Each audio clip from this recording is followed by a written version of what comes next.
Brought to you by V-Guard, co-powered by Sensodyne. कोल्हापुरातील पंचगंगा नदीच्या प्रदूषणाचा प्रश्न अद्यापही गंभीरच बनलेला आहे। कोल्हापुरातील नाल्यांमधून येणारे पाणी थेट पंचगंगा नदीमध्ये मिसळताना पाहायला मिळते आणि यावरूनच पर्यावरणवादी जे आहेत ते पुन्हा एकदा आक्रमक झालेले आहेत। त्या संदर्भात न्यायालयात याचिका देखील झालेल्या आहेत आणि या सगळ्यानंतर आता प्रदूषण नियंत्रण मंडळाचे अधिकारी त्याचबरोबर नायब तहसीलदार दर्जाचे अधिकारी आपण बघतोय जयंती नाला परिसरात आलेले आहेत आणि या ठिकाणी त्यांच्याकडून पाहणी केली जाते।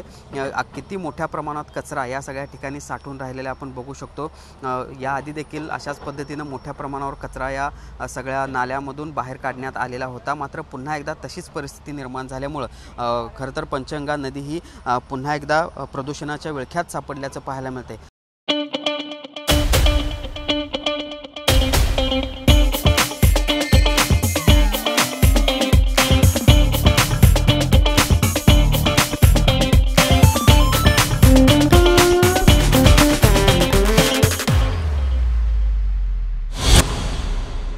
एका बाजूला हे सगळे प्रदूषण नियंत्रण मंडळाचे अधिकारी या ठिकाणी आलेले आहेत। नायब तहसीलदार दर्जाचे अधिकारी या ठिकाणी न्यायालयाच्या आदेशानंतर तपासणीसाठी आलेले असताना महापालिकेचा एकही सक्षम अधिकारी या ठिकाणी आला नसल्याचा आरोप पर्यावरणवाद्यांकडून केला जातोय, सामाजिक कार्यकर्त्यांकडून केला जातोय आणि म्हणूनच आपण बघतोय कशा पद्धतीची परिस्थिती आपल्याला या ठिकाणी पाहायला मिळते। आपण जर बघितलं तर ह्या जयंती नाल्याचं हे काळकुट्ट पाणी जे आहे, प्रदूषित पाणी जे आहे ते अशाच पद्धतीने कोणतीही प्रक्रिया न होता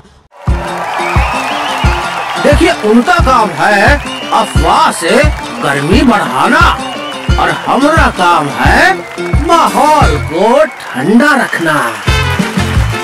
हमारा नेता कैसा हो जो माहौल को रखे ठंडा वैसा हो। अब की बात वी-गार्ड एयर कूलर का चमत्कार पंचगंगा नदीमध्ये मिसळते आणि त्यामुळेच ही गंभीर परिस्थिती निर्माण होते। आपल्याला माहिती आहे पंचगंगा नदीमध्ये वारंवार मासे मृत होण्याचं प्रमाण देखील वाढलेलं आहे आणि याच पार्श्वभूमीवर महापालिकेला जवळपास 38 कोटी रुपयाचा दंड देखील 2 दिवसापूर्वी झालेला आहे। इतकी सगळी गंभीर परिस्थिती असताना आणि गेल्या 1 तास ते 1.5 तासापासून हे सगळे अधिकारी या ठिकाणी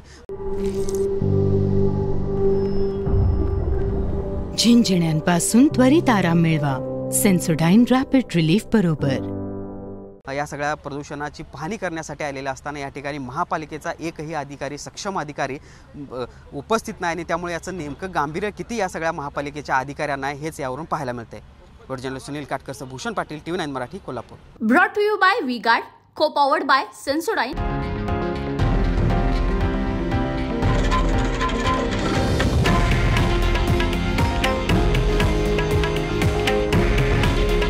हे आहे देशातील नंबर 1 न्यूज नेटवर्क आणि आपण पाहत आहात TV9 मराठी। काळजी तुमची, हित महाराष्ट्राचं।